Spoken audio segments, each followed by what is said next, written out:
not by what a group of people think that I am, because you might be making a very, very grievous mistake. The principle of golden rule is what guides every civilized and egalitarian society, and Biafran societies or communities hold dear to all this. Very important. And anytime we begin to deviate from it, you will see that the fabrics that hold our society together will begin to puncture and crumble. And God forbid that we will allow our enemies to put a knife into what has held us together.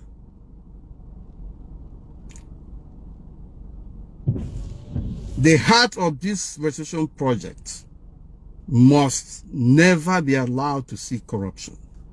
It is an inalienable and sacrosanct obligation on our part. I have a role to play, you have a role to play, every other person have a role to play. Very important. And I want to go into the main issue here. Yesterday, when our leader Nnamdi Kanu was broadcasting, a number of individuals, they've been doing it for quite some time, started sending messages and videos.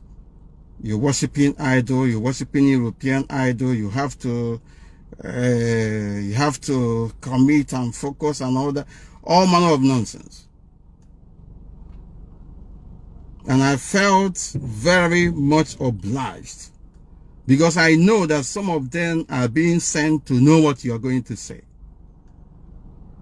And so I have said what I need to say. And I maintain it.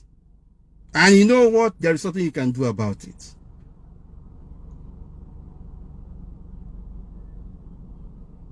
Because you know what? Ejimogu jidofo. Ejimofo. You don't encroach into what could be described as my territory, invading my space, because I don't invade your space. You have no right, no group of people have right to tell me how I will be communicating with my God.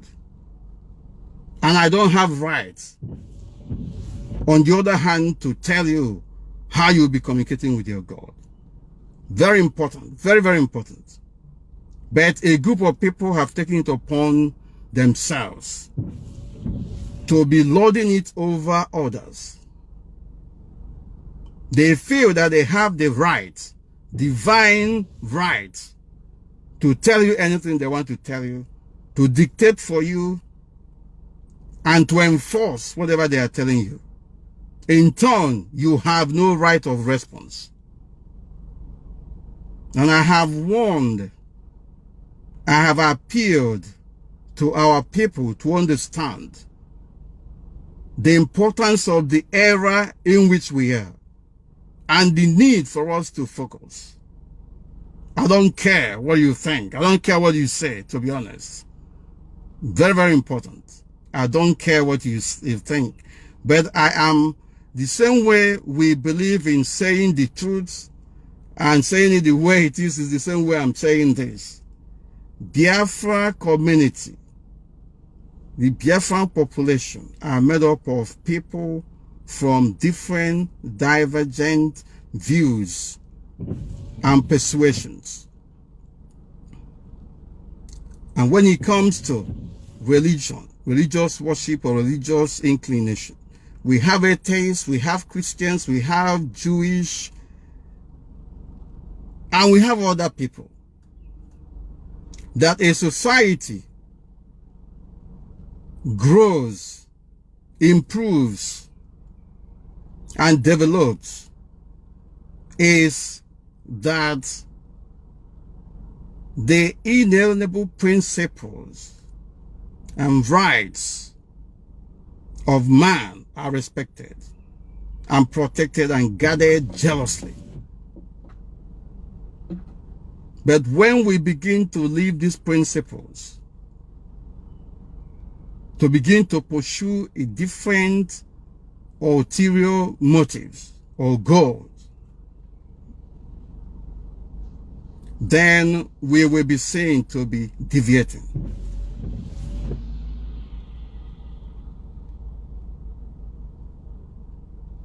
I want to make it clear to a group of religious fanatics and religious bigots and those who have made themselves amenable to religious politics, that those paths that they are trading or towing is very, very dangerous for our collective survival.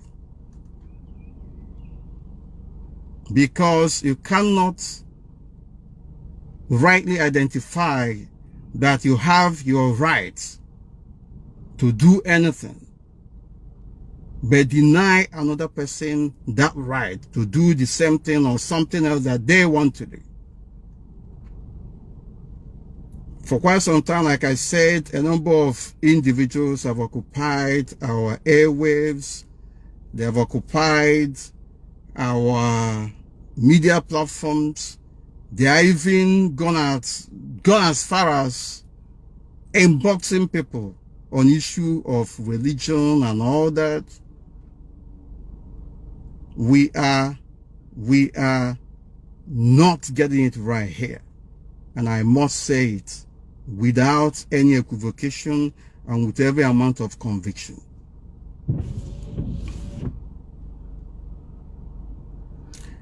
If you don't have respect for people's views, people's spiritual inclination, people's religious views, then be sure to also not attract respect from such group of people. Biafran community is made up of 95% Christians. Let us tell ourselves the truth. And 5% others, whether you like it or not. Therefore, it is very wrong for any group of people to make Biafra restoration, to make religious politics the centerpiece of Biafra restoration project. I have said it once or twice and in different places that the most dangerous war you can fight is religious war or religious politics, because it will start from your own family. It will turn mother, daughter, son, husband, wife against one another. It is a very touchy issue and a personal issue.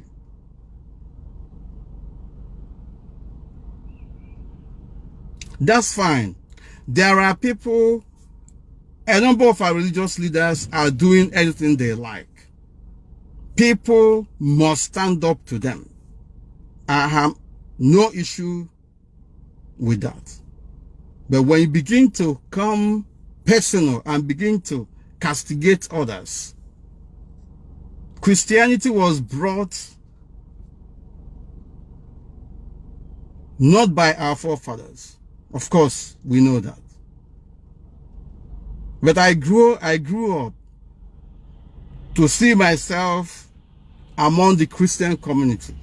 And I can tell you that I have not lacked anything. It is not a disadvantage to me. Never. Not a disadvantage to me. And where I have issues, I always stand up to what I believe in. So nobody should tell me, no group of people should tell me how I'm going to go about worshiping my God. This is unacceptable. I don't know who is calling me. This is unacceptable. That we must not make this an object of contention.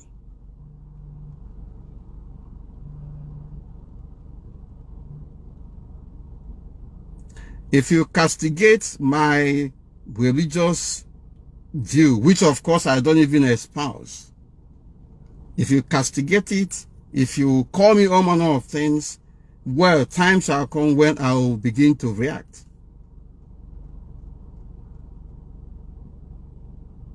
If Christians castigate other people, they should be sure to have response from such people. If other people castigate Christians unfairly and make it a point of duty and a hobby, let me put it that way, to be casting aspersion to the Christian population, they also have the right to respond. How is Biafra Restoration Project going to be when we start throwing mud on issue that does not matter?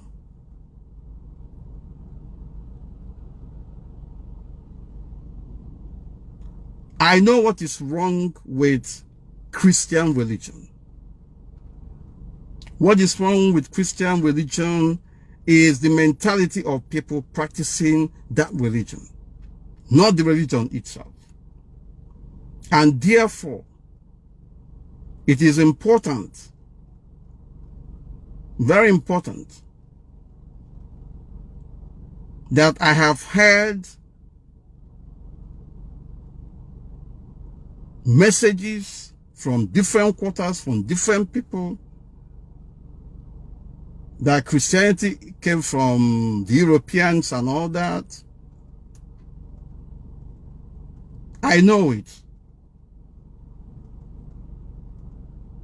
And that is bad, it is this, it is, that is the bane of our progress and all that.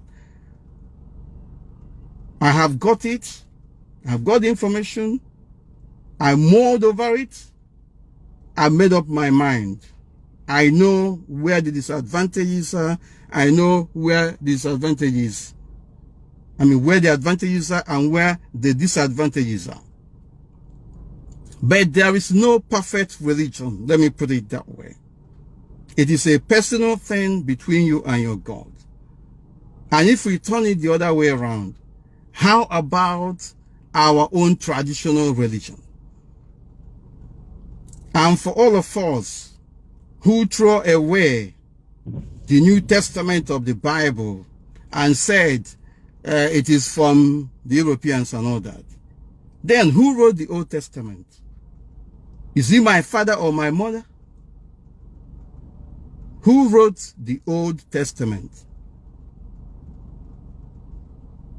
So if we throw away the New Testament and then embrace the Old Testament, then we are still guilty of what we are accusing those who wrote the New Testament.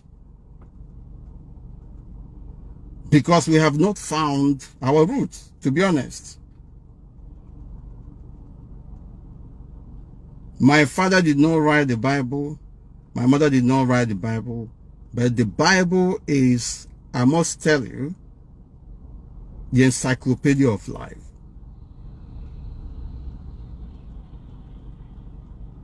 People may not know my view on philosophy of life, but I will tell you. For me, there are aspects of our traditional religion that are not okay. There are also aspects of traditional, a Christian religion that are inimical to progress. I made a decision to blend the two.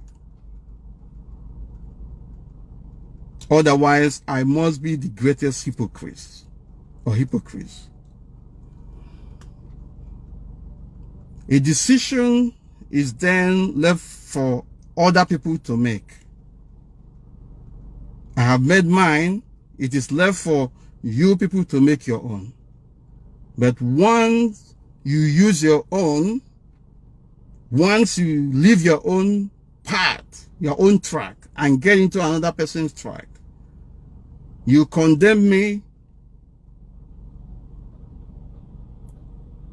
that I'm not following the edicts of the Most High God, the commandments of God, that I'm worshiping idol, because that is the only thing that they tell you.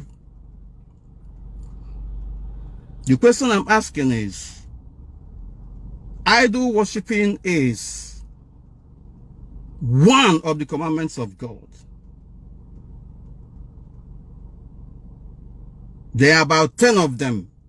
What happens to the other 9? If some people find it very fashionable to tell you that you must adhere to Exodus 20,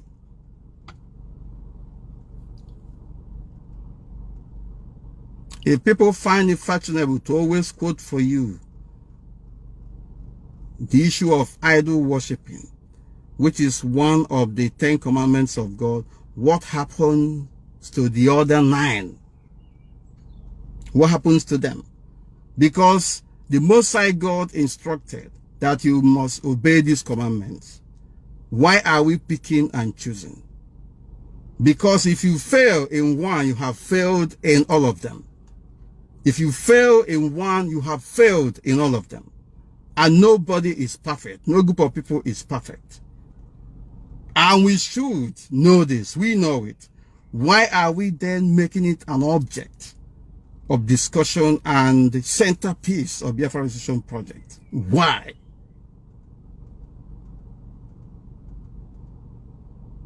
Because if you castigate me, I'm not a perfect human being. If you castigate me in one thing, probably I have impediment in one area. I also know that you also have impediment in other areas. How about my bringing up your own faults and weaknesses? And we'll flood it everywhere as part of the Biafra Restoration Project. How is everything going to be? It's going to be anarchy and chaos. And so I try at all times to restrict myself. But there are a group of people who think that you are nobodies. And they can load it over you. They can tell you anything they like. It is a distraction for Biafra Restoration Project. It is not what we move us forward.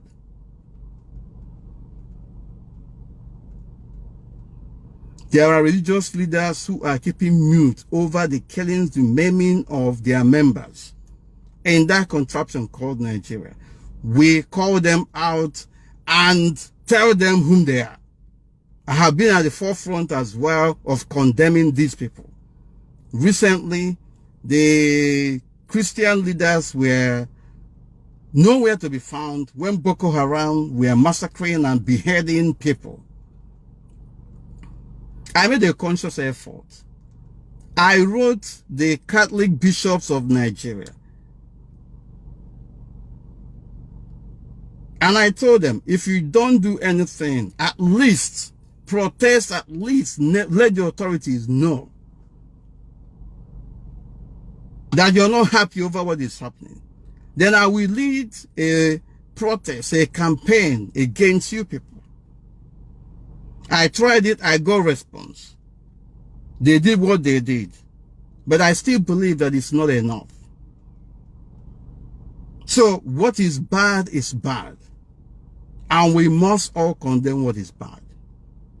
When we embark on discrimination,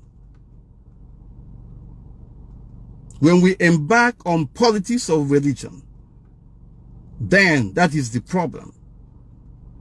And I'm saying that it is not healthy for Biafra Restoration Project.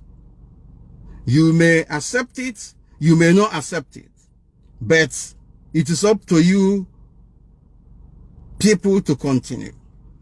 But I've made my stance for avoidance of doubt. And I'm not hiding or making means of what I've said. That if you, from now onwards, if you castigate unfairly my religious views or worship, I have every right to respond to you. And any other person has the right to do so. We need to focus. We need to reevaluate. We need to reappraise of the journey so far. Very important. Very, very important that we must not derail.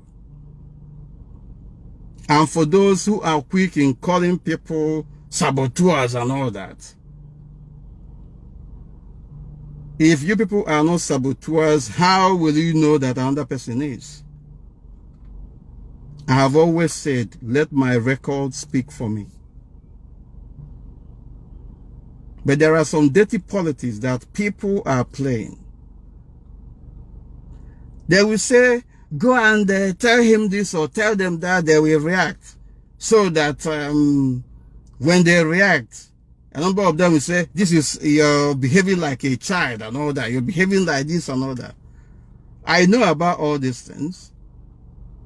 But I'm telling you that if you want me to behave like a child,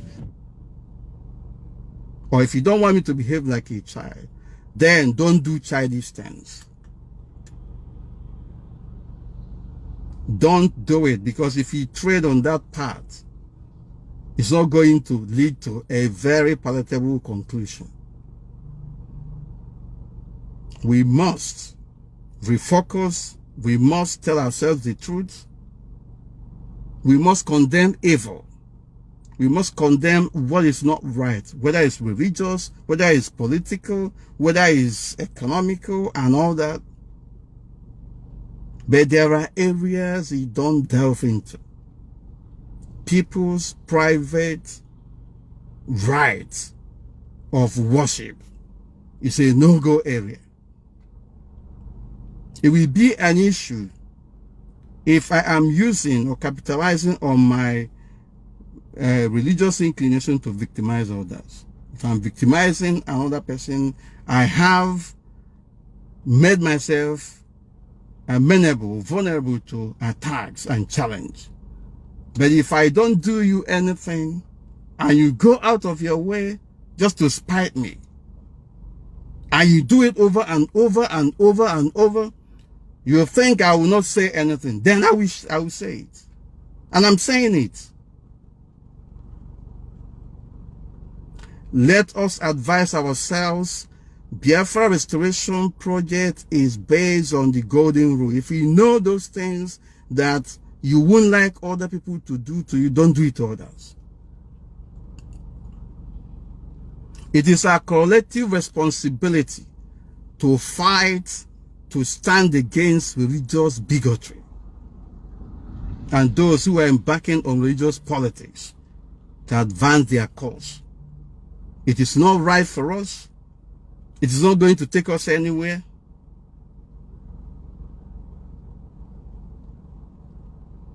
And I want to be quoted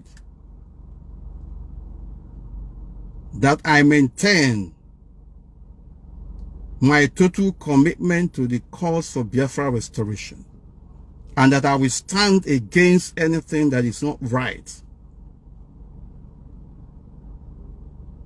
Whatever I do that is not right, confront me and prove me wrong. And so vice versa. Fulani headsmen are invading our places. We need to focus on that. The Nigerian authorities are taking advantage to sponsor terrorism against our people. We need to focus on that. There are some bad elements in IPOB. Whether they are agents from outside that infiltrated IPOB, who are going about unleashing mayhem on innocent people. We must stand up against these people. It is not our value. There are a group of people going about in Biafra land doing all manner of nonsense. We need to stand up against these people. Meting out injustice on people that they have ganged up against, that they have blackmailed, that they have, I don't know, they have told lies against. We cannot pretend over all this. We cannot pretend over all this.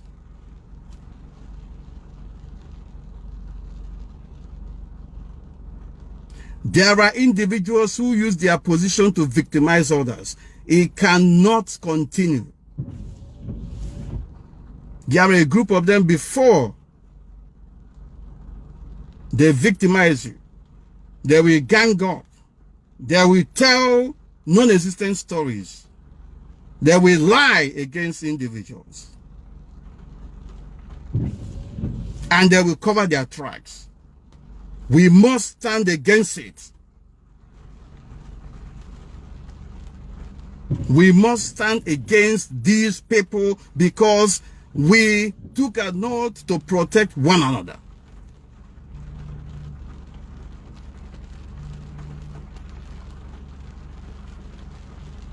And we took an oath to say the truth at all times.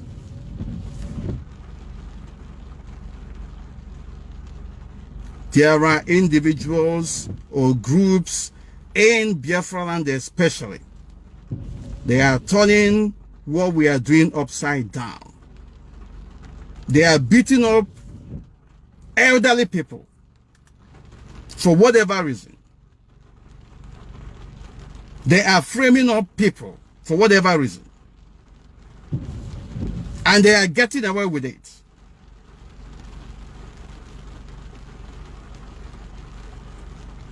You must not allow your voice to be drowned, especially when you have been treated in an unjust manner. I cannot be party to this injustice.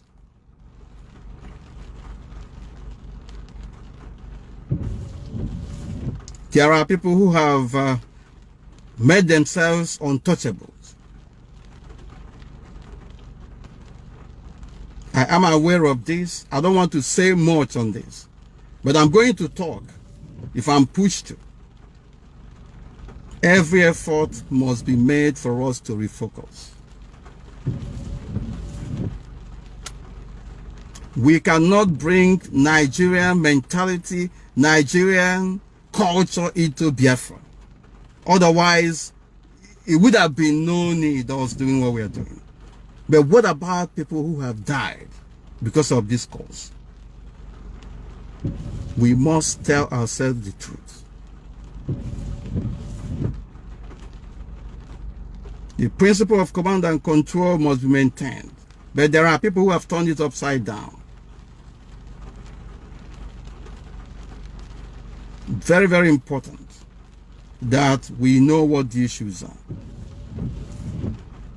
I need to speak.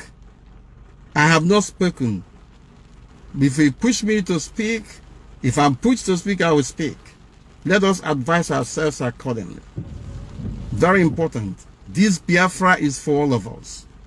This Biafra is for everyone.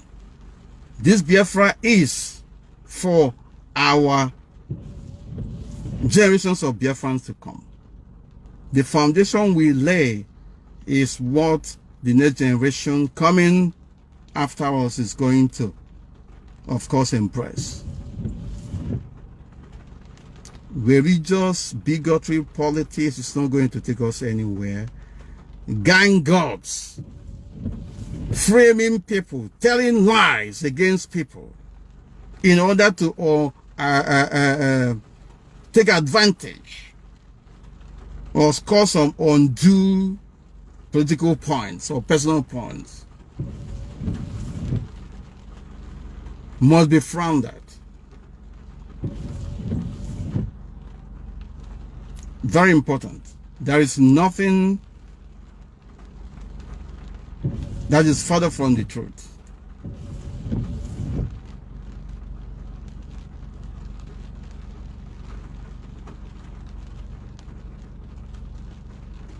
The world is watching, and we must guard this Biafra Restoration project very jealously and protectively too.